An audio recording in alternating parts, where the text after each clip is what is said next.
మనం మరొక ఆదివారంలో ఉన్నాం. అందరి బట్టి దేవునికి మహిమ కలుగును గాక. పోయిన ఆదివారం ప్రసంగం ఎంతమందికి నచ్చిందో, ఎంతమందికి నచ్చలేదో నాకు తెలియదు, కానీ యూట్యూబ్లో అప్లోడ్ చేసిన తర్వాత చాలా మందికి పంపించిన తర్వాత పాస్టర్ గారు అలా చెప్పారు వాక్యం అని చెప్పి నాకు మెసేజ్లు పెట్టారు. కానీ చాలా మంది రియాక్ట్ అయ్యారు. చాలా బాగుంది ప్రసంగం. ప్రసంగం బాగుండటం కాదు, నాకు కావాల్సింది దేవుని వాక్యం విని మనం మారు మనసు పొందటం. హల్లెలూయా. రైట్, దేవుని బిడ్డలారా, పరిశుద్ధాత్మ దేవుడు మరి ఆదివారం మనతో మాట్లాడుతున్న మాటలు మనం జ్ఞాపకం చేసుకుందాం. సో ఈరోజు మన సబ్జెక్ట్ ఏంటంటే ఆర్ఆర్ఆర్. RRR, triple R. ఏదో రాజమౌళి సినిమా టైటిల్ ఉన్నట్టుంది అనుకోకండి, త్రిబుల్ ఆర్. సో బైబిల్ గ్రంథంలో నుంచి మనము ఈ 3 ఆర్ల గురించి మాట్లాడుకుందాం. పరిశుద్ధాత్మ దేవుడు నేను వాక్యం ధ్యానిస్తుంటే ఈ 3 ఆర్ల గురించి మాట్లాడమన్నాడు. సో మొదటి ఆర్ రికగ్నైజ్. ఫస్ట్ ఆర్ ఏంటంటే రికగ్నైజ్, గుర్తించు. ఏంటంటే ఏం చెప్పండి? గుర్తించు. రికగ్నైజ్ అనగా గుర్తించటం. సో సెకండ్ ఆర్, రెండవ ఆర్ ఏంటంటే రిపెంట్. ఏమంటున్నాడు? సారీ, సెకండ్ ఆర్ వచ్చి రికగ్నైజ్ అండ్ సెకండ్ వచ్చి రియలైజేషన్, గ్రహించటం. ఫస్ట్ ఆర్ గుర్తించు, ఏంటంటే రికగ్నైజ్, అండ్ సెకండ్ రియలైజేషన్, గుర్తించు, గ్రహించు. మూడో వారు ఏంటంటే రిపెంట్. ఏంటి రిపెంట్ అంటే? రిపెంట్ అంటే ఏంటి? రిపెంట్ అంటే ఏంటండి? పశ్చాత్తాపడు. అవునా? ఈ 3 ఆర్ల గురించి మాట్లాడుకుందాం ఈరోజు. అవునా? సో ఈ 3 ఆర్లు చాలా ప్రాముఖ్యమైనది మన జీవితాలలో. సో ఈ రికగ్నైజ్, నువ్వు దేవుని దర్శనాన్ని గుర్తించటం చాలా ప్రాముఖ్యమైనది మన జీవితాలలో. సో దేవుడు మనల్ని విజిట్ చేసినప్పుడు, దేవుడు మనల్ని దర్శించినప్పుడు we have to recognise the visitation of God. దేవుని యొక్క దర్శనాన్ని మనం గుర్తించాలి. చాలా మంది ఎక్కడ ఫెయిల్యూర్ అవుతూ ఉంటారు అంటే, దేవుడు తన వాక్యము ద్వారా మనల్ని దర్శించినప్పుడు. సో మొదటిది నువ్వు గుర్తించు, దేవుడు తన వాక్యము ద్వారా నన్ను దర్శిస్తున్నాడు అని. హల్లెలూయా. దేవుడు తన వాక్యము ద్వారా నన్ను దర్శిస్తున్నాడు అని ఫస్ట్ నువ్వు గుర్తించాలి. అవునా? దేవుడు తన వాక్యం ద్వారా మనల్ని దర్శిస్తూనే ఉంటాడు. దేవుడు మనల్ని విజిట్ చేస్తూనే ఉంటాడు. సో దేవుడు మనల్ని విజిట్ చేసినప్పుడు, దర్శించినప్పుడు వీ హ్యావ్ టు రికగ్నైజ్, మనం దాన్ని గుర్తించాలి. దేవుడు నన్ను దర్శిస్తున్నాడు, దేవుడు తన వాక్యము ద్వారా నన్ను దర్శిస్తున్నాడు అని నువ్వు గుర్తించాలి. ప్రతి ఒక్కరిని దేవుడు దర్శిస్తాడు. అవునా? ప్రతి ఒక్కరిని దేవుడు దర్శిస్తూనే ఉంటాడు. అవునా? సో మనం గమనించగలుగుతున్నాం దేవుని బిడ్డలారా. సో ఈ అంత దినాలలో దేవుడు, God has given the last chance. దేవుడు మనల్ని దర్శించటానికి చివరి అవకాశం. వీ హ్యావ్ టు రికగ్నైజ్, మనము దాన్ని గ్రహించాలి. అర్థమైందా? దేవుడు మనల్ని దర్శించినప్పుడు మనము దాన్ని ఏం చేయాలి? గ్రహించాలి. అర్థమైందా? మరి గుర్తించు, గ్రహించు. దేవుడు దర్శించినప్పుడు, దేవుడు నన్ను దర్శిస్తున్నాడు వాక్యం ద్వారా మొదట గుర్తించు. రెండోది ఏం చేయాలంటాడు? గ్రహించు. ఎస్, దేవుడు నన్నే దర్శిస్తున్నాడు. హల్లెలూయా. నా పక్కోలను కాదు, ఎవరిని? నన్నే. దేవుడు నన్నే దర్శిస్తున్నాడు. హల్లెలూయా. అందుకే బైబిల్ ఏం చెప్తుందంటే, పిలవబడిన వారు అనేకులు, ఏర్పరచబడిన వారు కొంతమందే.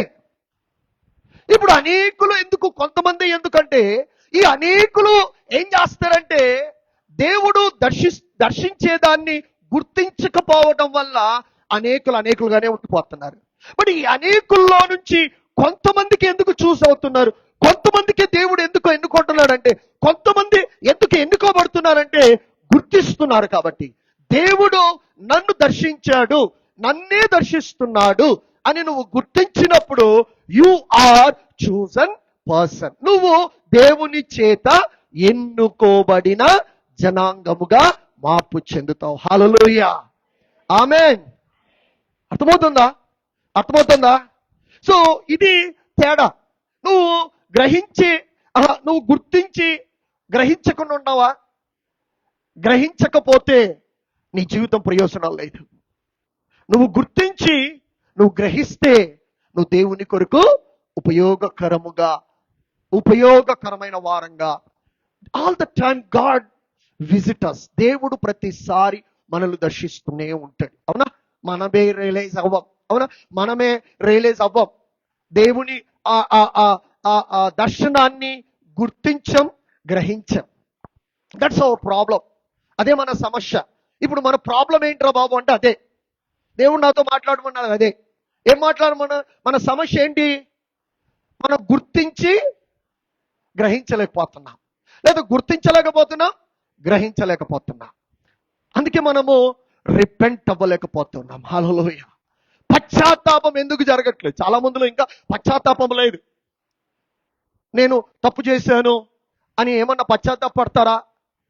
పశ్చాత్తాపం ఎక్కడ కనిపించట్లా నాకు. వై? పశ్చాత్తాపం ఎందుకు కనపడదు?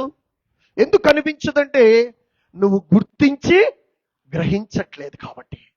నువ్వు ఎప్పుడైతే గుర్తిస్తావో, గ్రహిస్తావో, దెన్ నీలో ఏం స్టార్ట్ అవుతుంది? రిపెంటెన్స్ స్టార్ట్ అవుతుంది. పశ్చాత్తాపం అనేది మొదలవుతుంది. దేవుని బిడ్డలారా, దేవుడు నిన్ను నన్ను దర్శించేది ఎందుకంటే నిన్ను నన్ను వాడుకోవటానికి. అర్థమవుతుందా? ఇది గ్రహించిన వారే దేవుని కొరకు నిలబడతారు. నేను 100 సార్లు చెప్తా, 100 సార్లు నీకు చెప్తూనే ఉంటా. బట్ నువ్వు రిపెంట్ అవ్వవు. ఎందుకో? పశ్చాత్తాపడాలని మనసే లేదా, లేకపోతే అది గ్రహింపు లేదా, గుర్తింపు లేదా? ఇప్పుడు గుర్తింపు ఎవరండి ఇచ్చేది? ఎవరిస్తారు గుర్తింపు? దేవుడే కదా. సో దేవుడు నిన్ను గుర్తిస్తాడు. దేవుడు గుర్తించి దేవుడు రివార్డ్ ఇస్తాడు. అవునా? నువ్వు ముందు గ్రహించు దాన్ని. దేవుడు దర్శించాడు నిన్నని గ్రహించు. దేవుడు నిన్ను వాడుకోవాలనుకుంటున్నాడని గ్రహించు. అర్థమవుతుందా సంగమా? అర్థమవుతుందా? ముందు గ్రహించు. పిలవబడిన వారి లెక్కలో ఉంటావో, ఏర్పరచబడిన వారి లెక్కలో ఉంటావో, అది decision yours. I'm not pulling. నేను బలవంతంగా ఏదో ఇది చెయ్యి, అది చెయ్యి. నో. వాలంటరీగా you have to come out. Because దేవుడు నిన్ను దర్శించినప్పుడు నువ్వు దాన్ని గుర్తెరుగు. అవునా? సో దేవుడు దర్శించినప్పుడు గుర్తెరగకపోతే ఏం జరుగుతుందో నేను చెప్తా లెటరా. బట్ బైబిల్ గ్రంథంలో కొన్ని అంశాలు, దేవుడు ఆయా ప్రజలను దర్శించినప్పుడు ఏం జరిగింది, ముందు అవి చెప్పుకుందాం. అవునా? సో ఆయా ప్రజలను దర్శించినప్పుడు చూడండి, ఆది కాండంలోకి మనం వెళ్దాం.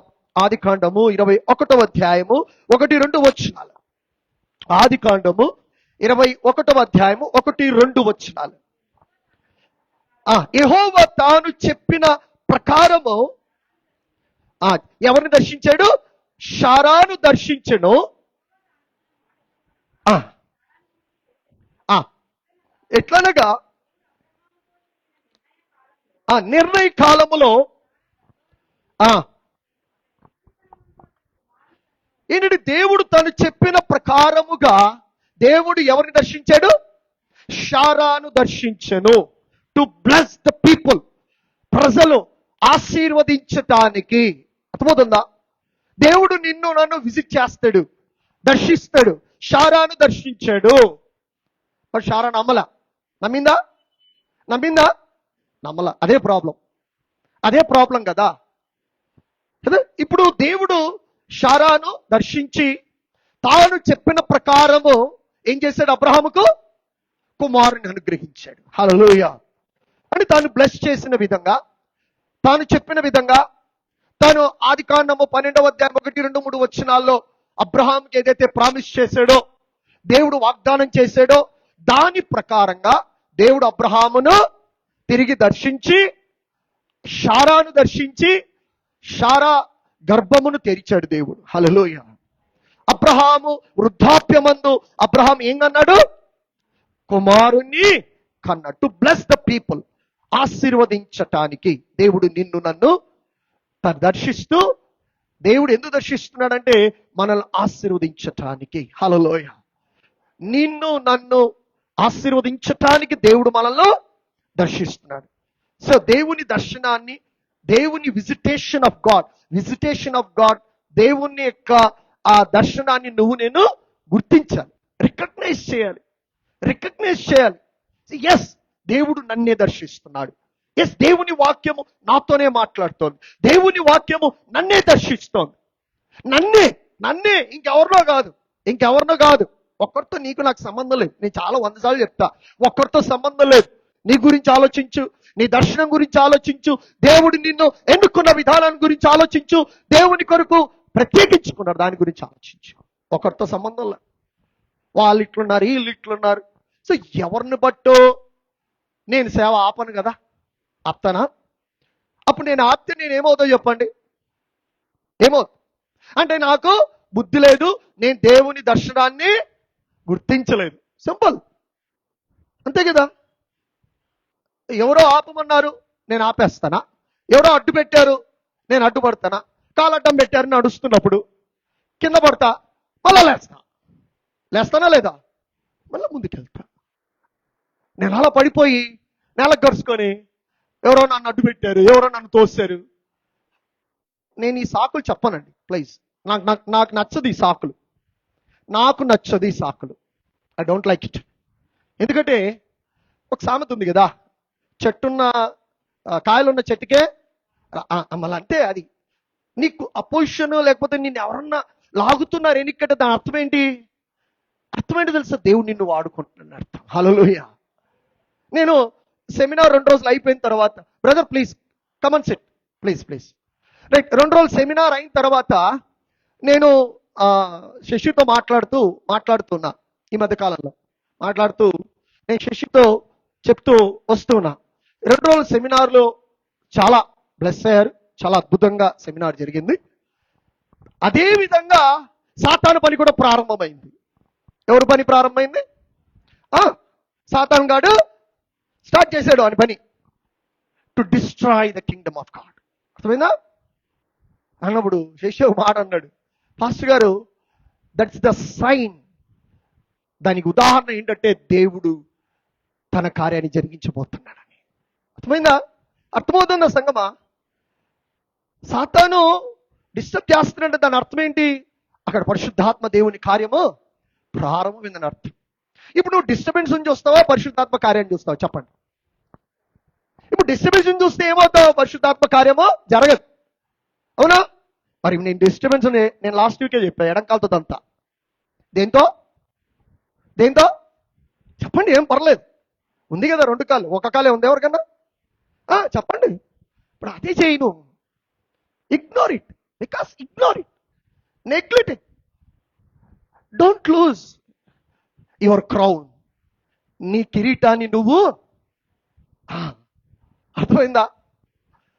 ఎవరిదో కాస్ట్ చూపించి నీ కిరీటాన్ని నువ్వు పోగొట్టుకోవద్దు, నీ ధన్యత నువ్వు పోగొట్టుకోవద్దు.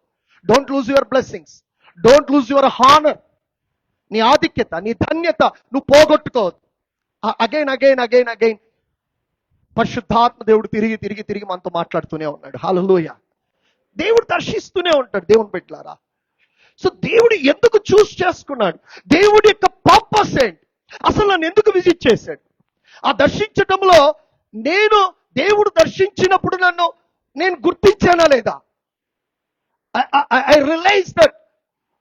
నేను ఆ రియలైజేషన్ లో ఉన్నానా, గుర్తింపులో ఉన్నానా? నువ్వు గుర్తిస్తే నువ్వు ఏర్పరచబడిన జనాంగంలోకి వచ్చేస్తావు. హల్లెలూయా. పిలువబడిన వారి లెక్కలో ఉండవు. అదే చెప్తున్నా. అదే సాతాను అంత్య దినాల్లో ఏం చేస్తున్నాడంటే నిన్ను దేవుని పని చేయకుండా ఆపడానికి ప్రయత్నం చేస్తున్నాడు. ఆపేస్తున్నాడు. నువ్వే ఆపేస్తున్నావు. You are stop the God's work. Simply నేను దేవుని పని నేను 30 ఏళ్ళు సేవ చేస్తూ వచ్చాను. నేను కారణాలు చెప్పి ఎప్పుడైనా సేవ ఆపేసానా? నన్ను వాళ్ళు ఇట్లా అన్నారు, అట్లా అన్నారు, ఈ మాటలు మాట్లాడరు, ఆ మాట మాట్లాడు, బొచ్చడు చూసా. అవునా? నాకంటే ఎక్కువ చూసిండవును. మరి ఇవన్నీ చూసినప్పుడు ఆ కారణాన్ని బట్టి నేను దేవుని పని ఆపేసానా? ఆపలేదే. నన్ను ఆపగలిగింది ఏది లేదు. హల్లెలూయా. నువ్వు దేవుని కొరకు నిర్ణయించుకున్నప్పుడు యేసు ప్రభు ఆగాడా శిలువకి ఎక్కడం? ఆగాడా? ఓర్చుకున్నాడా? ఎందుకు ఓర్చుకున్నాడు? నాకేం పట్టిందండి ఓర్చుకుండేకి? వాళ్ళు అది మాట్లాడారు, వీళ్ళు ఇది మాట్లాడారు, నాకేం అరే, యేసు ప్రభుకి ఏం పని పట్టింది? ఓర్చుకొని, దెబ్బలు తిని, మూపించుకొని, కోడలతో కొట్టించుకొని, మేకలు కొట్టించుకొని శిలోకి ఎక్కాల్సిన అవసరం ఏముంది చెప్పు? ఎందుకో తెలుసా? ఒక మహా అద్భుతమైన మహత్కరమైన కార్యం కొరకు. హల్లెలూయా. బికాస్ ఆఫ్ దట్ ఈరోజు నువ్వు నేను ఇక్కడ రక్షించబడి ఉన్నాం. మరి నువ్వు నేను ఎంత? వేర్ ఆఫ్టర్ ఆల్ దేవుడు ఆపేస్తుంటే, ఒకవేళ వాటన్నిటిని బట్టి ఆగిపోయింటే, ఈరోజు నీకు నాకు రక్షణ లేదు. దేవుని బిడ్డలారా, నువ్వు స్టాప్ చేస్తున్నావేమో. నువ్వు గుర్తించక దేవుడు దర్శించినది, దేవుడిచ్చిన తలాంతు, దేవుడిచ్చిన జ్ఞానం, దేవుడిచ్చినది దేవునికి ఉపయోగకరంగా లేకుండా, పనికి రాకుండా పోతుందేమో. ఒక్కసారి ఆలోచించు. అదే దేవుని వాక్యం చెప్తుంది. షారాను దేవుడు దర్శించాడు. They are recognised. వారు గుర్తించారు, దేవుడు మమ్మల్ని ఆశీర్వదించటానికి, దేవుడు వాగ్దాన పుత్రుని ఇవ్వటానికి దేవుడు మమ్మల్ని దర్శించాడు అని గుర్తించి ఏం పొందుకున్నారు? వాగ్దానాన్ని పొందుకున్నారు. హల్లెలూయా. Right, okay. నిర్గమకాండం 3వ అధ్యాయం 8వ వచనం. ఈ కొన్ని విషయాలు దేవుడు ప్రజలను దర్శించిన సందర్భాలు నేను చెప్తూ ఉన్నా. నిర్గమ 3:8. వారిని విడిపించుటకు, to redeem the people, to deliver the people. దేవుడు ఏమంటాడు ఇక్కడ? I am came down to deliver. నేను వారిని విడిపించుటకు. దేవుడు వారిని దర్శించాడు. అర్థమవుతుందా?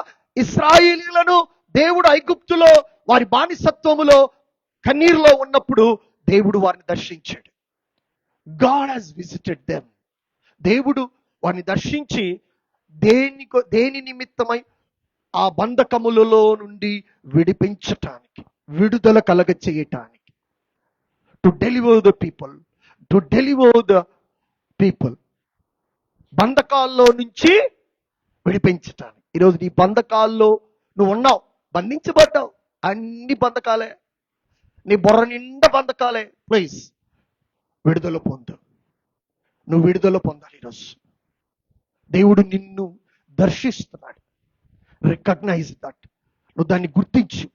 దేవుడు తన వాక్యము ద్వారా నన్ను దర్శిస్తున్నాడు. ఎందుకు దర్శిస్తున్నాడంటే నన్ను విడిపించటానికి. అనేక రకాలైన బంధకాల్లో నేను ఉన్నాను, అనేక రకాలైన బాధల్లో ఉన్నాను. నన్ను బంధించే ఆ బంధకాల్లో నుంచి విడిపించటానికి దేవుడు ఎందుకు దర్శించాడంటే ఇశ్రాయేలీయులు? To deliver the people. విడిపించటానికి, విడుదల కలగ చేయటానికి. విడుదల చెప్పండి, విడుదల. ఎస్, విడుదల, డెలివరెన్స్. సో ఈరోజు ప్రభువా, నా ప్రతి బంధకములలో నుండి నేను విడుదల పొందాలి. నువ్వు నన్ను దర్శిస్తున్నావు, నీ దర్శనాన్ని నేను గుర్తిస్తున్నాను ప్రభువా. ఎందుకు నువ్వు విడిపించబలేకపోతున్నావు అంటే, ప్రతిసారి దేవుని వాక్యం నిన్ను దర్శించిన నువ్వు దాన్ని రియలైజేషన్ మీన్స్ రికగ్నైజ్ చేసుకోవట్లేదు. అంటే దాన్ని గుర్తించట్లేదు. గుర్తించలే. నాకు కాదులే, ఎవరికో ఈ వాక్యము, నా పక్కన కూర్చున్న వాళ్ళకిలే కదా, పక్కన కూర్చున్న వాళ్ళకి. మరి పక్కన కూర్చున్న వాళ్ళకైతే వాక్యం మనకెప్పుడు? వాక్యం మనకెప్పుడు చెప్పండి? ఎప్పుడు ఇది దృక్పథమైన వాక్యం వినడానికి మందిరంలోకి వచ్చిన ప్రతిసారి, వాక్యం వింటున్న ప్రతిసారి నాకు కాదు, నా పక్కన వాళ్ళకు, నేను నీతోనే మాట్లాడుతున్నాను. వాక్యం ఎప్పుడు సూటిగా మనతోనే మాట్లాడుతుంది. అర్థమవుతుందా? అది ఎప్పుడైతే మనము రికగ్నైజ్ చేస్తామో, గుర్తిస్తామో, అది మనల్ని మారుస్తుంది.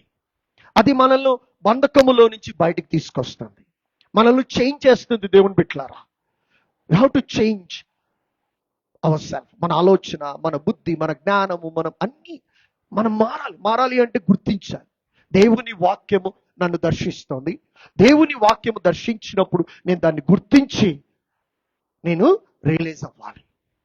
సో ఇక్కడ తన ప్రజలను దేవుడు ఎందుకు దర్శిస్తున్నాడంటే విడిపించటానికి.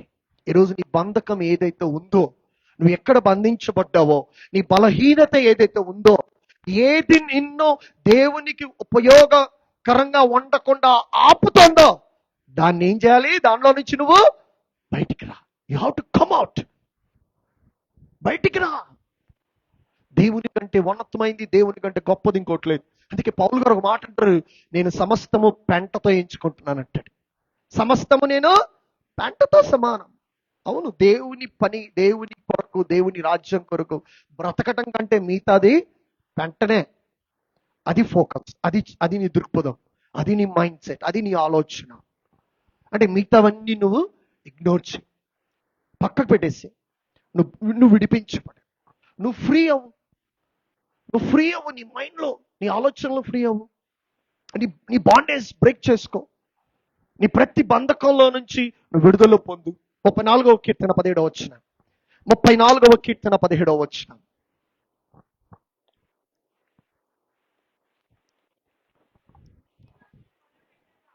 నీతిమంతులు మొరపెట్టగా ఆలకించును, విడిపించును, వారి శ్రమలన్నిటిలో నుండి వారిని. ఈరోజు దేవుడు అన్నిట్లో నుంచి నిన్ను విడిపించడానికి ఇష్టపడుతున్నాడు. ఆల్ ద బాండేజెస్, ప్రతి బంధకము, ప్రతి శ్రమ, ప్రతి బాధ, నిన్నేదైతే హోల్డ్ చేసిందో, నిన్నేదైతే పట్టుకుందో, ప్రతి దానిలో నుండి బయటికి రా ఈరోజు. అందుకే దేవుడు నిన్ను దర్శిస్తున్నాడు ఈరోజు. దేవుడు ఊరికే పని పాట లేకుండా దర్శించాడు. దేవుని వాక్యం పని పాట లేకుండా మాట్లాడదు. నీకెప్పుడు చూసినా నీ బుద్ధి, నీ ఆలోచన చెత్త కదా. ఆ చెత్త క్లీన్ చేసుకోవాలంటే ఏం కావాలి మనకు? దేవుని వాక్యం. రికగ్నైజ్, గుర్తించు, దేవుడు నన్ను మాత్రమే దర్శిస్తున్నాడు. హల్లెలూయా. దేవుడు నన్ను దర్శిస్తున్నాడు, తన వాక్యము ద్వారా నన్ను దర్శిస్తున్నాడు. That's the realisation. నన్నే, నాతోనే, నన్నే. హల్లెలూయా. ఇది చెప్పండి, నన్నే, నాతోనే, నన్ను దర్శిస్తున్నాడు. ఎప్పుడైతే అది జరుగుతుందో, ఆ గుర్తింపు నీలోకి వస్తుందో, ఆటోమేటిక్గా నీలో రిపెంటెన్స్ స్టార్ట్ అవుతుంది. హల్లెలూయా. అది లేనంత వరకు దేవుడు నన్ను దర్శించాడా లేదా, దేవుని వాక్యం నన్ను దర్శించిందని గుర్తించనంత వరకు మనలో పశ్చాత్తాపము రాదు, కలగదు, రిపెంటెన్స్ కలగదు. మనం అట్లే ఉంటాం. ఎన్ని రోజులు ఉంటాం అట్లే? విడుదల లేదు, ఆశీర్వాదాలు లేవు, పశ్చాత్తాపం లేదు. ఎన్ని రోజులు ఉంటాం? దర్శించి దేవుడు ఏం చేస్తాడంటే దర్శించటము ఆపేస్తాడు. God will stop. దేవుడు చూడండి, ఇశ్రాయేలీయుల జీవితంలో దేవుడు అవకాశాలు ఇస్తూనే ఉన్నాడు. అవునా? అవకాశాలు ఇస్తూనే ఉన్నాడు. ఇర్మియా దగ్గరికి వస్తే దేవుడు ఒక చివరి అవకాశంగా దేవుడు ఇర్మియా, ఎహెచ్కేలుతో, దేవుడు ప్రవక్తలతో దర్శించి వారితో మాట్లాడుతున్నాడు. చూడండి వాక్యాలు మనం ఒకసారి. ఇర్మియా గ్రంథం 1వ అధ్యాయం 2వ వచనం, 2-3 వచనాలు, 2-4 వచనాలు. 1వ అధ్యాయం 2వ వచనం చదండి, 4వ వచనం చదండి. ఆమోసు కుమారుడైన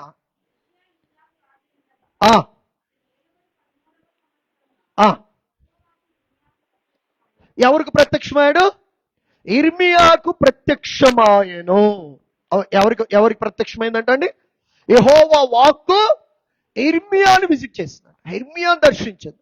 ఇర్మియాను దేవుని వాక్యము దర్శించింది. ఎందుకు ఇర్మియాను దేవుడు దర్శించాడంటే, సో ఇప్పుడు ఇశ్రాయేలీయుల దగ్గరికి వెళ్ళి ఆ పాపాలు విడిచిపెట్టి దేవుని యొద్దకు తిరిగి వచ్చుటకు ఇర్మియాను దేవుడు దర్శించాడు. ఇర్మియాను దేవుడు ఏమన్నా 4వ వచనం చదవండి.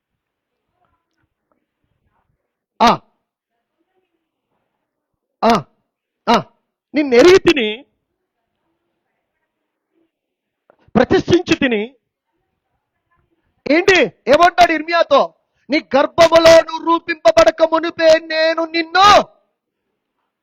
ఇది గుర్తించు ఫస్ట్, ఇది రికగ్నైజ్ చేయి. ఎక్కడ నిన్ను దేవుడు చూశాడంట? గర్భములో. ఇర్మియాతో అంటున్నాడు, ఈ గుర్తింపు నీకున్నా, ఎవరో నిన్ను ఎన్నుకోవాల్సిన అవసరం లేదు కదా. బయటకు వచ్చిన తర్వాత గాడ్ హెస్ రికగ్నైజ్, దేవుడు ఆల్రెడీ నిన్ను గర్భంలో ఉండగానే గుర్తించాడు. ఇర్మియాతో ఏమంటున్నాడు? ప్రతిష్ఠించి తిని జనములకు నిన్ను ప్రవక్తగా. Yes, you are prophet. నువ్వు ప్రవక్తగా ఉండబోతున్నావు. నేను నిన్ను జనములకు ప్రవక్తగా. ఈ ప్రవక్త ఏం చేయాలంటే ఇశ్రాయేలీయులను హెచ్చరించాలి.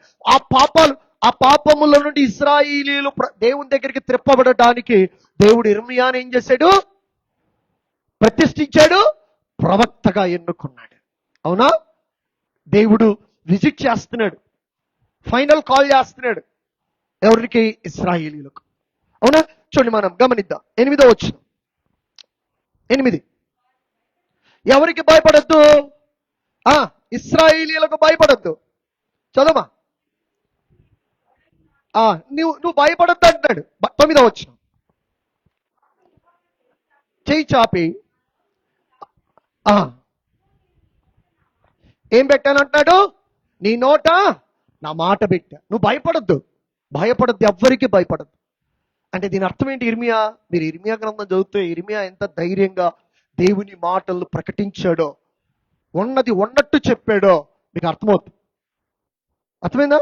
ఇర్మియా అంతగా దేవుని సన్నిధిలో నిలబడి, అందుకే అంటాడు ఇర్మియా, నేను దేవుడు చెప్పింది ప్రకటించకపోతే నా ఎముకల్లో మండుతోంది అంటాడు. లోపల ఏదో మంట పుడుతుంది. నేను చెప్పాలి. దేవుడు చెప్పింది ఉన్నది ఉన్నట్టు ఇర్మియా ఆ ప్రజలకు హెచ్చరిస్తున్నాడు. సో ఇప్పుడు దేవుడు ఏమంటాడు? నీ నోట నా మాట ఉంచాను. 17 వచ్చిన 17.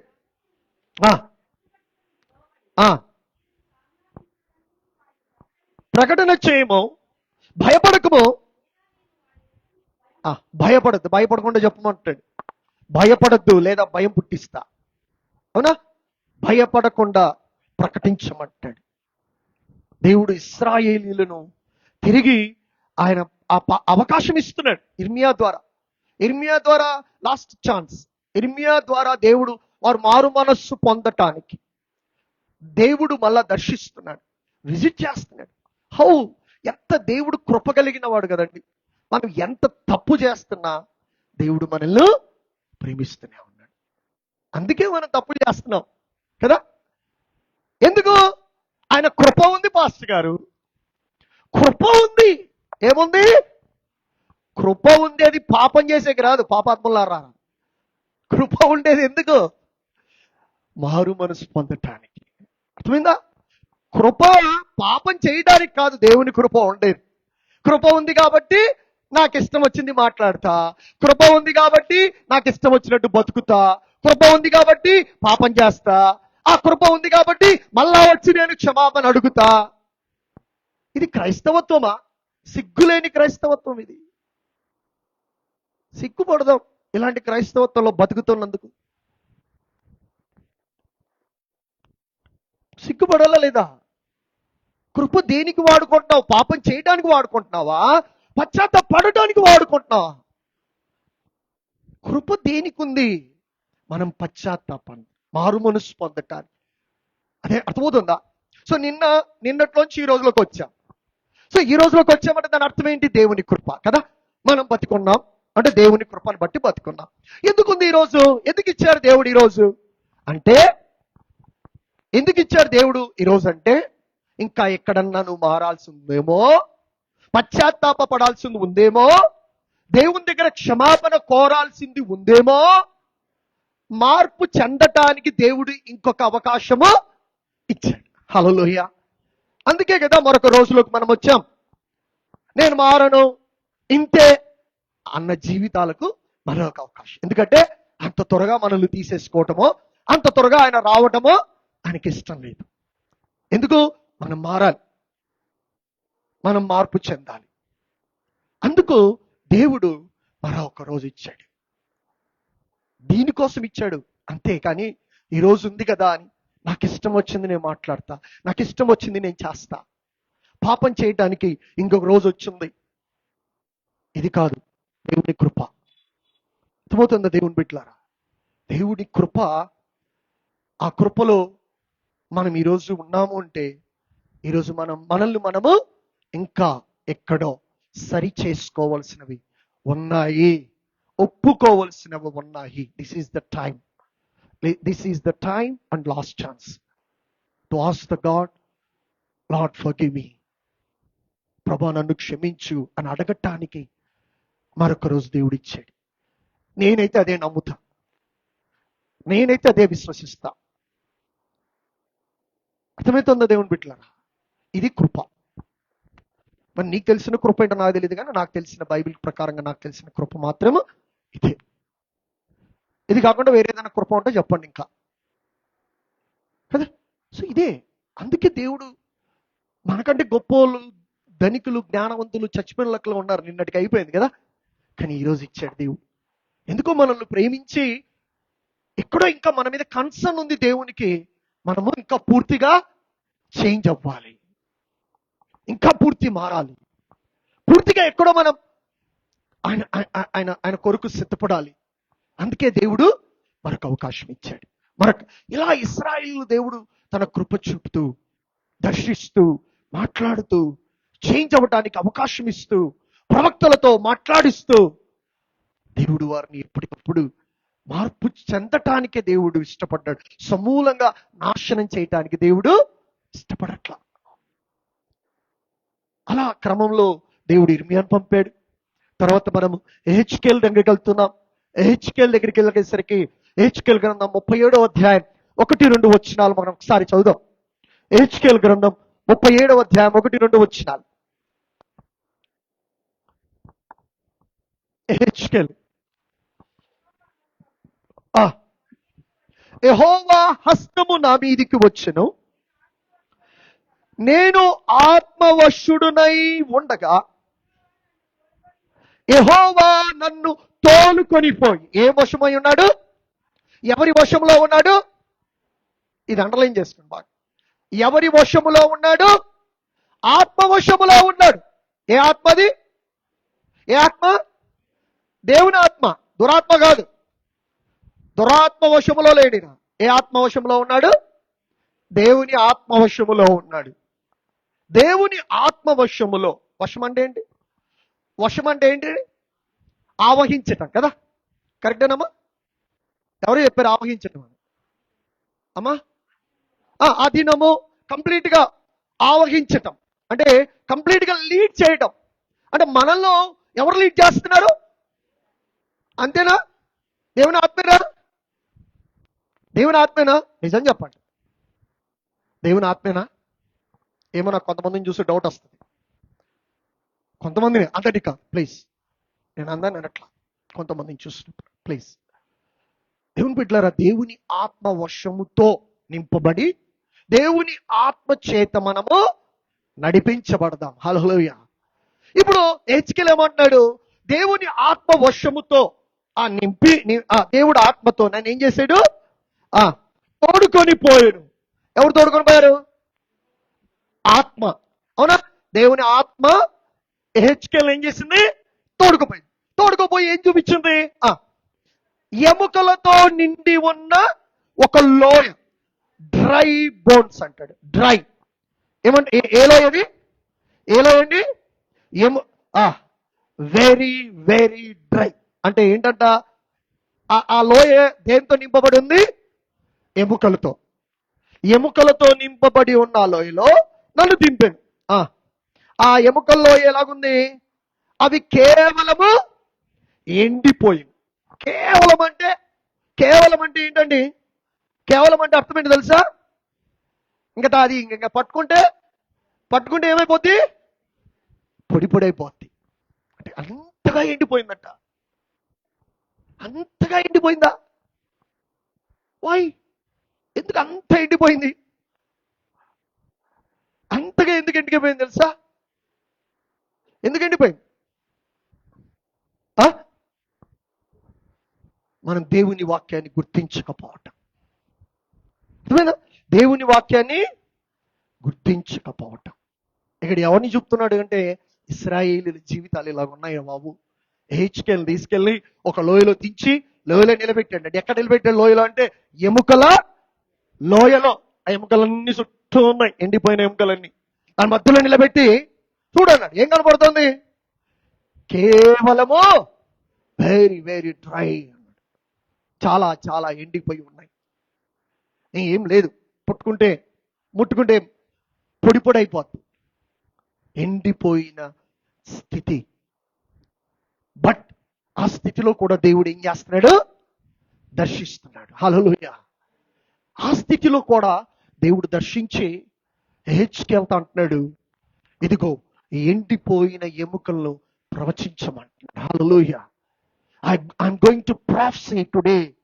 నేను పరిశుద్ధాత్మ అభిషేకముతో ప్రవచిస్తున్న ఎండిపోయిన ఎముకలారా మీరు జీవముతో నింపబడుదురుగాక. డ్రై అయిపోయిన స్థితి, కేవలం ఎండిపోయింది. నీ జీవితము ఎండిపోతుంది. నీకు అర్థమవుతుందా? You are not recognise the visitation of God. నువ్వు దాన్ని గుర్తించట్లేదు అసలు. నువ్వు గుర్తించట్లేదు. దేవుడు దర్శిస్తున్నా నువ్వు దాన్ని ఏం చేయట్లేదు, నువ్వు గుర్తించలేదు. That's the problem. ఎందుకు నువ్వు డ్రై అవుతున్నావు? ఎందుకు నువ్వు ఎండిపోతున్నావు? వీళ్ళు ఎందుకు ఎండిపోయారు? ఇశ్రాయేలీయులు ఎముకలు, ఎండిన ఎముకలతో, కేవలం ఎండిన ఎముకలతో దేవుడు పోలుస్తున్నాడు. అయ్యా, ఇశ్రాయేలీయుల పరిస్థితి ఉంది.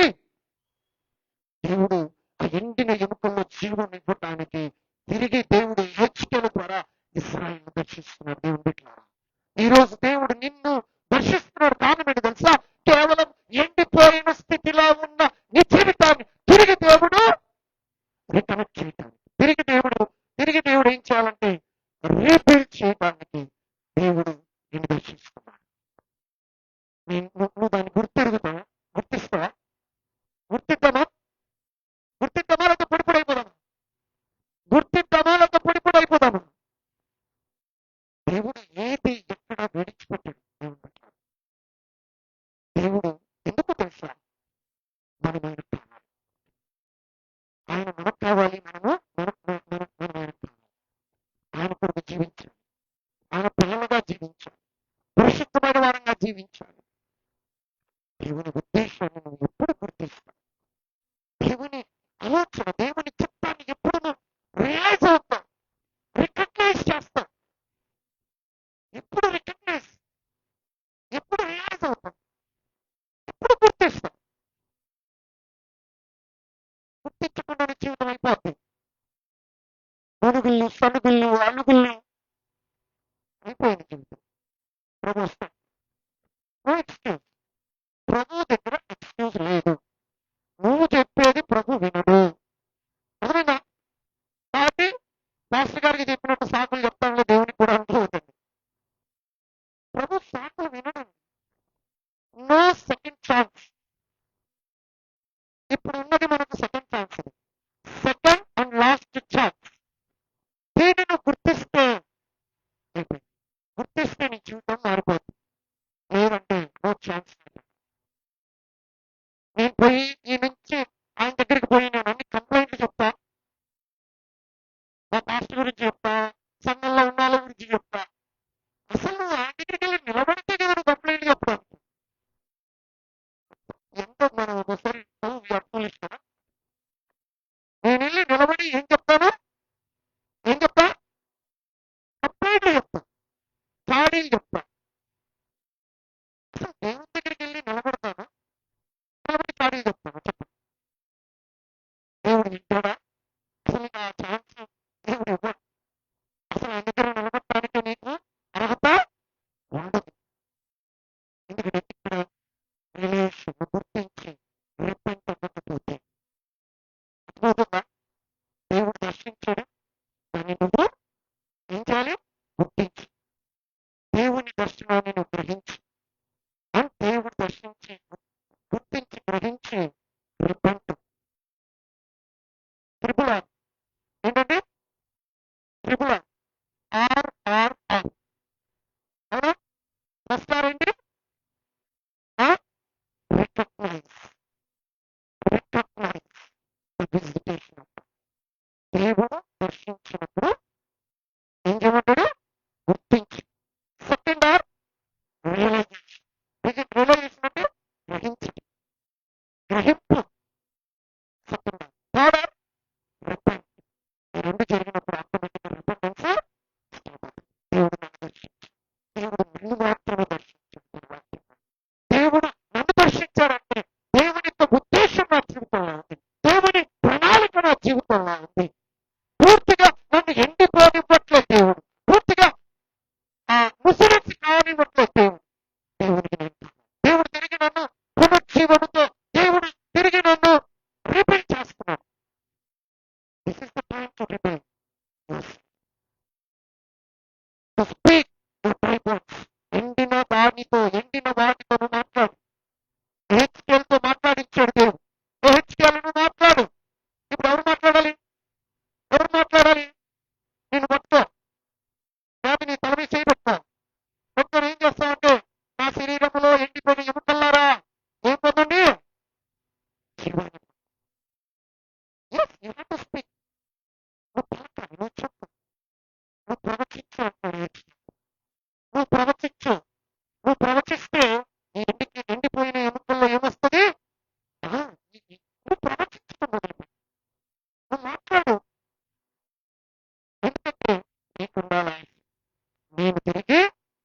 చివరి అధ్యాయము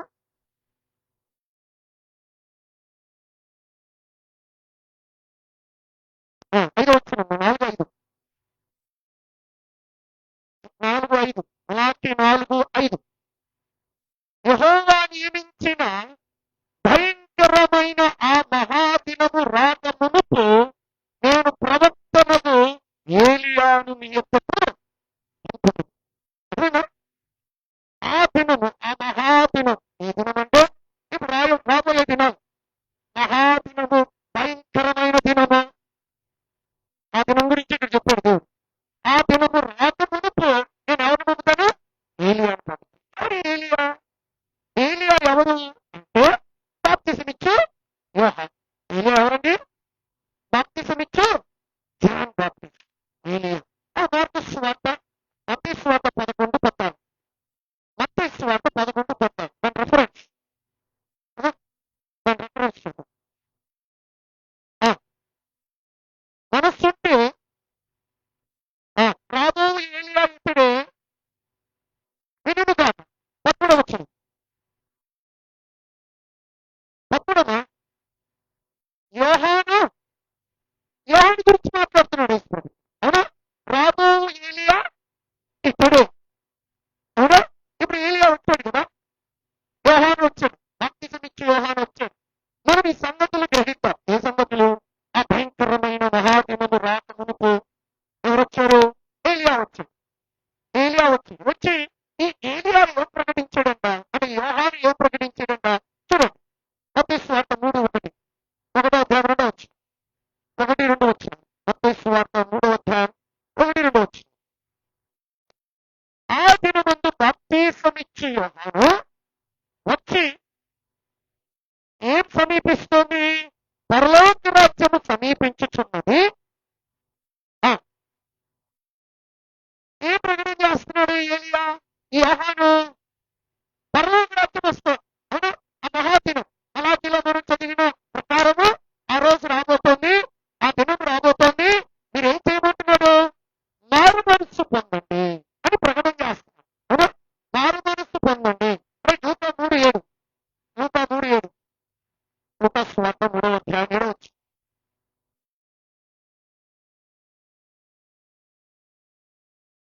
అతడు తన చేత బాప్తిసము పొందవచ్చిన చూచి ఏ సంతానము? సర్ప సంతానమా రాబో ఉగ్రత నుండి. ఎవరి సర్ప సంతానము? పాపము చేత మోసగించబడిన వారు అంటే పాపము చేత పట్టబడిన వారు. ఎవరిలో? పాపము చేత పట్టబడిన వారు. దేవుడు మళ్ళా విజిట్ చేస్తున్నాడు. Because you have to repent. నువ్వు పశ్చాత్తాపపడుతుని దేవునికి repent. This is the final thought. చివరి పిలుపు. యోహాను ఏమంటాడంటే సర్ప సంతానము అంటే ఎవరు సర్ప సంతానము అంటే మారు మనస్సు పొందని వారు సర్ప సంతానం. ఎవరైతే మారు మనస్సు పొందారో వారు దేవుని సంతానం. అర్థమవుతుందా? ఇప్పుడు మనము సర్ప సంతానమా దేవుని సంతానమా? హరీశ్వర్ నిజంగానేనా? చెక్కి నువ్వు అన్న ప్రకారమే చెక్కి సర్ప సంతానమా దేవుని సంతానం? మారు మనస్సు పొందిన ప్రతిదీ దేవుని సంతానం. మారు మనస్సు పొందిన ప్రతిదీ పరిశుద్ధమైనది, ప్రేమతో నింపబడినది. ఎందుకంటే యేసుక్రీస్తు ప్రభు పరిశుద్ధుడు, ప్రేమతో నింపబడ్డాడు. అవునా? ఆయన జలసి ఉందా? ఉన్నాను. ఆయన అసూయ ఉందా? ఆయన ఏముంది? ప్రేమ ఉంది, పరిశుద్ధత ఉంది. ఇప్పుడు మారు మనస్సు పొందిన మనలో క్రీస్తు పోలిక ఉంది. అవునా? కాబట్టి యోహాను ఏమంటాడంటే మీరు సర్ప సంతానం, మీరు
మారు మనసు పొందిన క్రీస్తు సంతానముగా మార్చబడి ఉన్నాం.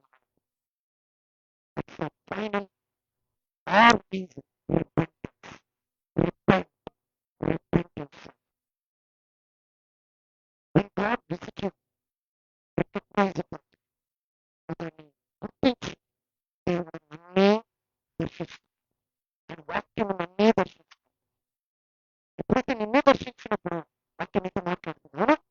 మాట్లాడుతుంది కదండి, వాక్యం మాట్లాడుతుంది కదా. వాక్యం మనతో మాట్లాడుతుంది. మాట్లాడినప్పుడు మనం వెంటనే ఏమవ్వాలి? Repentance. Yes, Lord. నేను నీకు వ్యతిరేకంగా తప్పు చేశాను. నేను వ్యక్తి వ్యతిరేకంగా పాపం చేశాను. నేను వ్యతిరేకంగా మాట్లాడేప్పుడు నన్ను క్షమించు అని నువ్వు రిపెంట్ అవుతావు. నువ్వు రిపెంట్ అవ్వట్లేదంటే నువ్వు ఇంకా రియలైజ్ అవ్వలేదు. మీన్స్ నువ్వు గ్రహించట్లేదు దేవుని దర్శనం, ఆ విజిటేషన్ అంతా నువ్వు గ్రహించలేదు కాబట్టి నువ్వు ఇంకా రిపెంటెన్స్ లేదు. నువ్వు గుర్తించకపోతే, నువ్వు రిపెంట్ అవ్వకపోతే నష్టపోయేది నువ్వే. నాకు నష్టం, నీకే.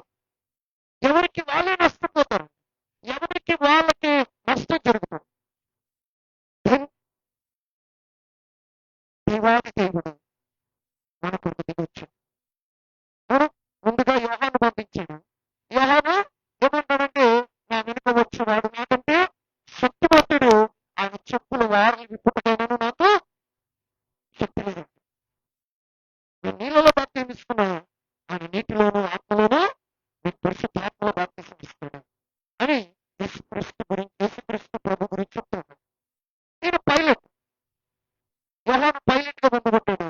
ప్రవక్త తర్వాత యేసుక్రీస్తు ప్రభు వచ్చి ఆయన ఏం చెప్తున్నాడు?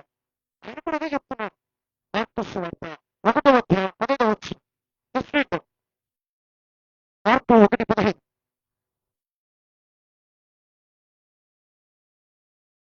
యోహాను చెరపట్టబడిన తర్వాత యేసు ఏమైంది? కాలము సంపూర్ణంగా కాలము చెప్పండి, కాలము సంపూర్ణమై ఉన్నది. ఉందా సంపూర్ణమైందా? కాలం. ఎవరు చెప్తున్నారు ఇది? ఎప్పుడు చెప్పాడు యేసు ప్రభు? యేసు ప్రభు మాట చెప్పినప్పుడు అప్పటికిప్పుడు ఎన్ని సంవత్సరాలైంది? 2000 సంవత్సరాలు దాటిపోయింది కదా. అప్పుడే చెప్పాడు కాలం సంపూర్ణమైందని. ఇప్పుడు ఇంకా నువ్వు కాలం ఉంది అనుకుంటున్నావు.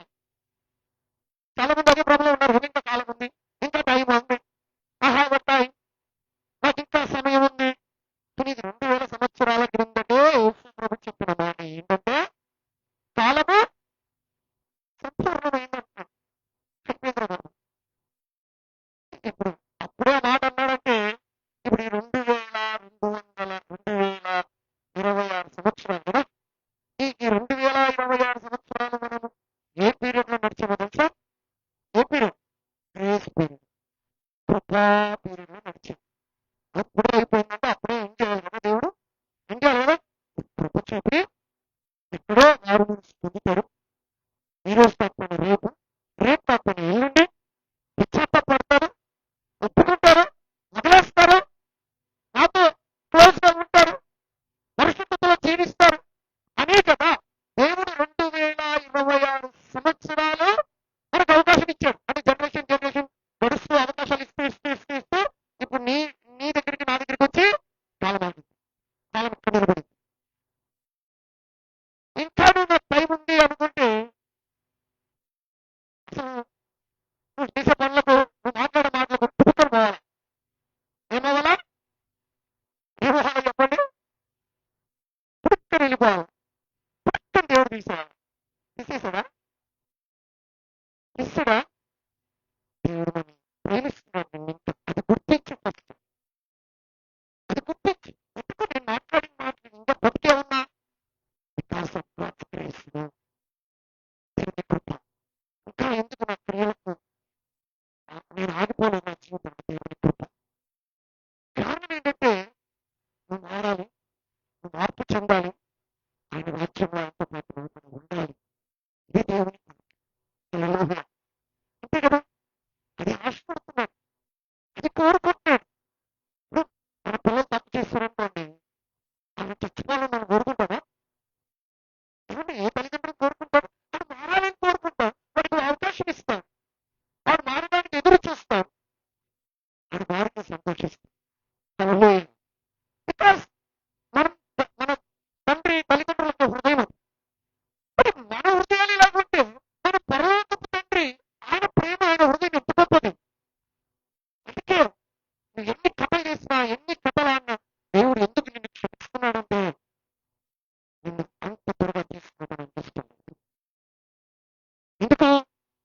నువ్వు మారు మనసు పొంది నువ్వు పశ్చాత్తాపడి నువ్వు చేసిన తప్పు ఒప్పుకొని యువకులు దేవుని దగ్గర ఆయనతో పాటు ఆధిక్యత ఇవ్వాలి అని ఒక గొప్ప సంకల్పం ఆయన కలిగి ఉన్నాడు.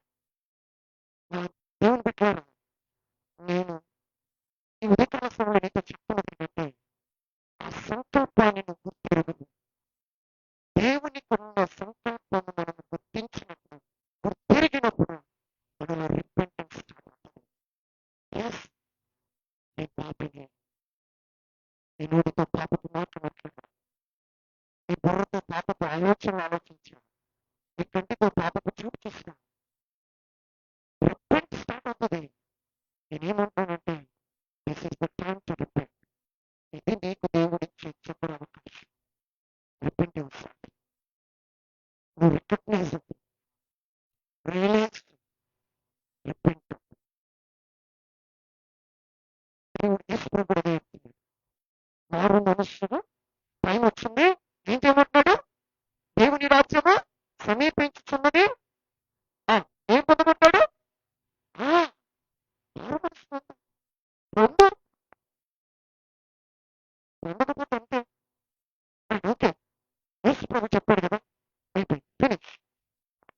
కానీ యేసు ప్రభు ఫైనల్ గా ఒక్కసారి తన సిలువకు వేయబడతాడు, సిలువకు అప్పగించబడతాడు అన్నప్పుడు తిరిగి ఆయన యెరూషలేము దగ్గరికి వచ్చాడా?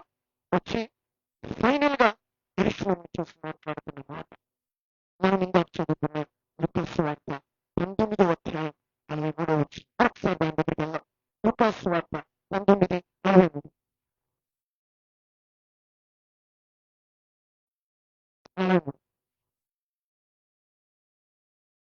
ఏమంటాడు ప్రభు ఇక్కడ? ప్రభువు నిన్ను దర్శించిన కాలము నువ్వు ఎరుగబుట్టివి గనుక. All the time God has visited. దేవుడు దర్శించాడు, దేవుడు మాట్లాడాడు. కానీ ప్రభు ఏమంటున్నాడు? యెరూషలేము వైపు చూసి, యెరూషలేము పట్టణం వైపు చూసి, మొత్తం యెరూషలేము పట్టణం వైపు చూసి, యెరూషలేము వైపు చూసి ఏమంటాడు తెలుసా? ఓ యెరూషలేము, ప్రభువు నిన్ను దర్శించినప్పుడు నువ్వు గుర్తించలేదు.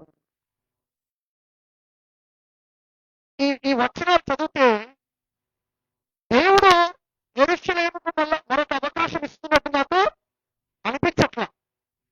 దేవుడు డైరెక్ట్ చెప్తున్నాడు, నువ్వు గుర్తించలేదు.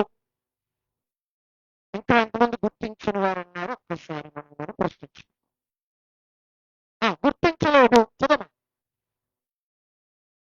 డైరెక్ట్ చెప్తున్నాడు ప్రభు, నువ్వు గుర్తించలేదు, నువ్వు రికగ్నైజ్ చేయలేదు, నువ్వు రియలైజ్ అవ్వలేదు, రిపెంట్ అవ్వలేదు. నేను నిన్ను దర్శించా, నేను నిన్ను చాలాసార్లు దర్శించా. అవునా? దర్శించాడా లేదా దేవుడు? ఎస్, దర్శించా.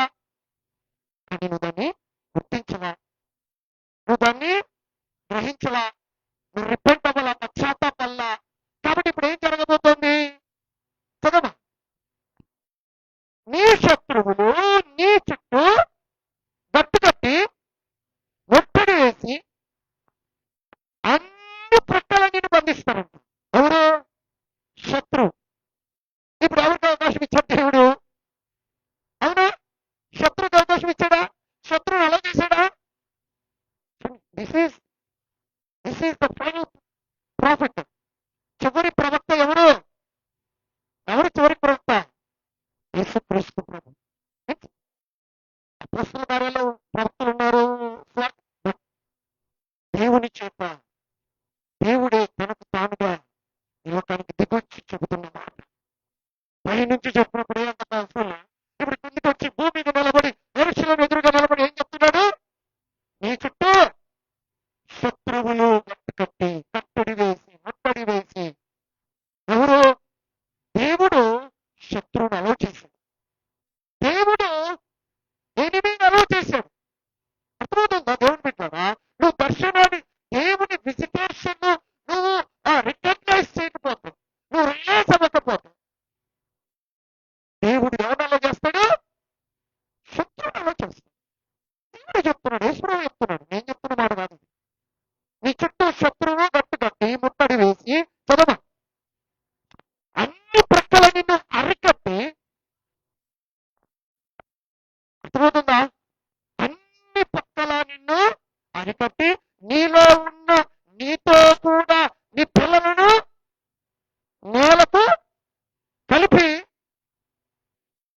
రాతి మీద రాయి నిలబడని దినము వచ్చును. ఆ దినం రాబోతుందంటున్నాడు. ఈ గొప్ప ప్రవక్తలకే ప్రవక్త. హల్లెలూయా. యేసుక్రీస్తు ప్రభు యెరూషలేమును చూసి, యెరూషలేము బయట నిలబడి, దాంట్లో అడుగు పెట్టక మునుపు ఆ బయట నిలబడి యెరూషలేమును చూసి ఎలా చెప్తున్నాడంట తెలుసా? ఎలా చెప్తున్నాడంట? చూడండి, బైబిల్లో రాయబడిన మాట మనం చూద్దాం. 41వ వచనం. 41, 41, 19:41. సమీపించినప్పుడు ఏంటి? ఏడ్చి రక్తము, ఏడ్చి దుఃఖపడి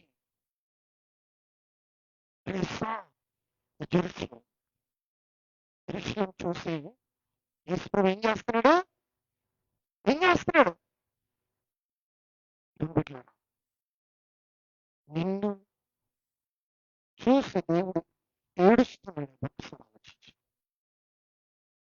అంటే ఎందుకు ఏడుస్తున్నాడు తెలుసా? ఈ గతి నీకు పట్టకూడదనే నేను నిన్ను దర్శించాను. కానీ నువ్వు దాన్ని ఏం చేసావు? నువ్వు గుర్తించవా? దాన్ని నువ్వు రికగ్నైజ్ చేయాలి. ఏం పెట్టారా? పరిశుద్ధాత్మ దేవుడు మన వాక్యము ద్వారా మనం దర్శిస్తున్నప్పుడు మనం దాన్ని గుర్తెరుగుదాం. దేవుడు నన్నే దర్శిస్తున్నాడు. దేవుడు తన వాక్యము ద్వారా నన్నే దర్శిస్తున్నాడు. నాతో మాట్లాడుతున్నాడు. Yes, I have to repent. నేను పశ్చాత్తాపడాలి. నేను మారాలి. ఇప్పుడు యెరూషలేము గురించి, మార్పు చెందని, గుర్తించని యెరూషలేము గురించి యేసు ప్రభు ఏం చెప్తున్నాడు? Don't laugh. Be careful. నీ ఇల్లు పీకేస్తాడు, వంటకేసి కొడతానంటాడు. ఏం చేస్తానంటాడు? వాక్యం అదే చెప్పండి. రాతి మీద రాయి నిలబడదంటాడు. దేవుని సన్నిధిలో మనం జోకర్లుగా మిగిలిపోతుంది. దేవుడు ఒక మాట చెప్పాడంటే అది సీరియస్ గా ఆలోచన చెప్పాడు. ఎస్, దేవుడు చెప్పింది కరెక్టే కదా. ఈరోజు యెరూషలేము యొక్క దుస్థితి అలాగే ఉంది. ఈరోజు చండలు బతుకుంటున్నాం. మేము గెలిచేసాం, ఇరాన్ మీద యుద్ధము, మేము అది చేసాం, ఇది చేసాం. మొన్న వీడియో పెడితే నేను అది కామెంట్ పెట్టా. తర్వాత లూకాసు వార్త 19వ అధ్యాయం 13వ వచనం. సింపుల్. ఇది సాధారణంగా వచ్చిపోయే ప్రవక్తలు చెప్పిన మాట కాదు, స్వయాన యేసు ప్రభు చెప్పిన మాట. హల్లెలూయా. అది పొల్లుబోదు, ఆయనే చెప్పిన మాట. అంటే రానున్న దినాలలో యెరూషలేము యొక్క దుస్థితి ఇలా ఉండబోతుంది. అది ప్రభు చూసి చెప్పాడు. రాతి మీద రాయి నిలబడని కాలం రాబోతుంది. నీ చుట్టూ శత్రువులు కట్టుకొట్టాడు. ఎప్పుడు యెరూషలేమును భూస్థాపితం చేద్దామని రెడీగా కాసుకొని ఉన్నాడు. ఇప్పుడు యెరూషలేము పరిస్థితి అలాగే ఉంది. దేవుడు అవకాశం ఇచ్చాడు, ఇంతవరకు ఆపాడు. ఇంకా 2 విషయాలు జరగాలి. ఒకటి, టెంపుల్ దేవాలయం నిర్మించబడటం. 2, ఎర్రని పెయ్య వద్ద ఆ దేవాలయంలో అపవిత్రమైనది ప్రతిష్ఠించటం. అప్పుడు దేవుడు శత్రువుకు అవకాశం ఇస్తాడు. దేవుడు అప్పుడు అవకాశం ఇస్తాడు. అంతవరకు అలా ఉంచుతాడు. ఇప్పుడు అలా ఉంచండి. ఇప్పుడు స్టార్ట్ అయింది, దేవాలయం నిర్మాణం స్టార్ట్ అయింది. ప్రపంచంలో ఉన్న యూదులందరినీ కూడా యెరూషలేములోకి పిలుచుకుంటున్నారు ఆయా ప్రభుత్వాలు. ఆ యెరూషలేం ఆ దేశమే ఖర్చు పెట్టి ఎక్కడెక్కడైతే ప్రపంచంలో ఉన్నారో, భారతదేశంలో చాలా మంది ఉన్నారు, ఆయా కంట్రీల్లో ఉన్న వాళ్ళందరికీ తిరిగి రిటర్న్ తీసుకొచ్చుకుంటున్నారు. యెరూషలేము తీసుకొచ్చుకొని ఇది ప్రవచనం నెరవేర్చబడాలి. అందరినీ తీసుకొచ్చి అక్కడికి పెడతాడు. ఆ టెంపుల్ నిర్మాణం పూర్తవుతుంది. ఎర్రని పెయ్య వధించబడుతుంది. అక్కడ ఆ దేవాలయంలో అపవిత్రమైనది ప్రతిష్ఠించబడుతుంది. ఎప్పుడైతే జరుగుతుందో శత్రువు దాని మీద పడిపోతుంది. శత్రువు పడి కంప్లీట్ గా భూస్థాపితం చేస్తాడు. అందుకే ప్రకటన గ్రంథంలో మనం చూస్తాం, నేను నూతన యెరూషలేమును చూచితిని అంటే నూతన ఆకాశము, నూతన భూమి, నూతన యెరూషలేము. పాతది ఏమైంది? పోయింది. ఉందా పోయిందా? పోయింది. చరిత్ర నామరూపాలు లేకుండా పోయింది. చరిత్ర నామరూపాలు లేకుండా పోయింది. దేవుడు కొత్తది సృష్టిస్తున్నాడు, కొత్తది తయారు చేయబోతున్నాడు. అదే దేవుని బిడ్డలారా. ఎందుకు ఎందుకు ఆ పట్టణానికి గతి అంటే, నేను దర్శించినప్పుడు నువ్వు నన్ను గుర్తించకపోతివి, నువ్వు నన్ను గుర్తించలేదు అంటాడు. దేవుని వాక్యం నీతో నాతో మాట్లాడుతున్నప్పుడు మనం ఏం చేయాలి? మనం గుర్తిద్దాం, గ్రహిద్దాం, పశ్చాత్తాపడదాం. అవునా? 3 ఆర్ ట్రిపుల్ ఆర్. మొదటారు రికగ్నైజేషన్. రెండవారు రిలీజ్. మూడవారు రిపెంటెన్స్. ఈ రెండు నువ్వు చేస్తే, ఈ రెండు నువ్వు చేసినప్పుడు మూడోది రిపెంటెన్స్. ఆటోమేటిక్ గా రిపెంట్ అవుతాం. ఇప్పుడు రిపెంట్ అయ్యేస్తుంది. రిపెంట్ అయ్యి, ప్రభా నన్ను నేను నీ సన్నిధిలో సమర్పించుకొని పశ్చాత్తాపడుతున్నా, నన్ను క్షమించు ప్రభా ఆయన పాదాలు పట్టుకుని అడుగు. దేవుడు నిన్ను క్షమించి, దేవుడు తన కాపుదలను నిన్ను భద్రపరచును కాక. మౌన్ దేవుని బిడ్డలారా, యేసు ప్రభు యెరూషలేమును చూసి ఏడ్చి చెబుతున్న మాట, ఈ దుస్థితి నీకు రాకూడదని నేను నిన్ను దర్శించాను దేవుడు, కానీ నువ్వు నన్ను గుర్తించలేదంటాడు. అందుకే నీకు ఈ స్థితి రాబోతుంది అంటున్నాడు, ప్రవచిస్తున్నాడు. ఎవరి మాటలైనా పొందిపోతాయేమో, కానీ దేవుని మాటలు ఈజీగా తీసుకోదు. దేవుని మాట యెరూషలేము గురించి చెప్పాల మాస్టర్ గారు, నా గురించి చెప్పలేదు కదా. నా గురించి చెప్పింటే నేను ఆలోచించాను. ఇప్పుడు అది అందరికీ వర్తిస్తుంది. ఎవరు గుర్తించలేదో వాళ్ళందరికీ ఆ భావం వర్తిస్తుంది.